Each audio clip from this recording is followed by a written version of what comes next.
Des Philippins anti-américains. Des militants envoient un message clair avant l'arrivée du président américain Donald Trump aux Philippines à l'effet que non, il n'est pas le bienvenu. Mais tandis que beaucoup d'autres Philippins partagent leur mépris envers Trump, pas tant pour leurs sentiments anti-américains. Le rêve de tout le monde est d'aller aux États-Unis. C'est le rêve que Jonaline Kaliwag, âgée de 24 ans, sa mère, ses frères et ses sœurs, de même que tout près de 4 millions d'autres Philippins vivent maintenant. Les Philippins constituent la deuxième plus grande minorité ethnique asiatique en Amérique. N'importe qui a déjà été à Manille peut probablement comprendre comment tant de Philippins veulent aller vivre en Amérique. Si vous voyagez dans cette ville, vous verrez qu'il n'est pas difficile de trouver un McDonald's, un KFC ou un Starbucks. C'est comme ça que les deux pays et leurs peuples sont liés. Mais pour ceux qui veulent déménager aux États-Unis, rien n'est aussi important que l'ambassade des États-Unis.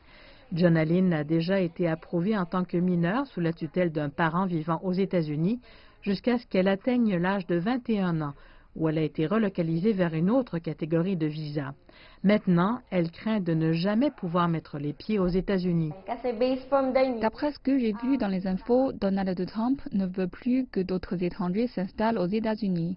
Alors je suis inquiète que la demande de ma mère ne se matérialise jamais ou que je devrais attendre encore plus longtemps. Plus tôt ce mois-ci, Donald Trump a déclaré à la Fox News qu'il comptait aussi mettre un fin à la migration à la chaîne, une politique qui a permis aux immigrants légaux de demander à leurs parents de venir les rejoindre aux États-Unis, dans le cadre d'un plan d'action différé concernant l'arrivée d'enfants par le programme appelé DACA.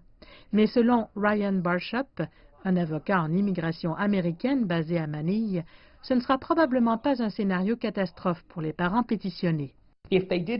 S'ils l'ont fini et que le Congrès l'a adopté, il doit y avoir une période de grâce. D'accord, nous allons vous accorder 18 mois, disons de 18 mois à 2 ans.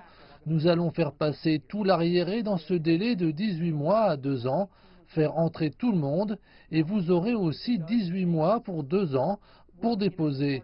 Maintenant, si le système a changé, y aura-t-il des parties innocentes? Absolument. Il n'y a aucun doute, des gens vont être blessés. Dans une telle situation, il n'y a pas de gagnant.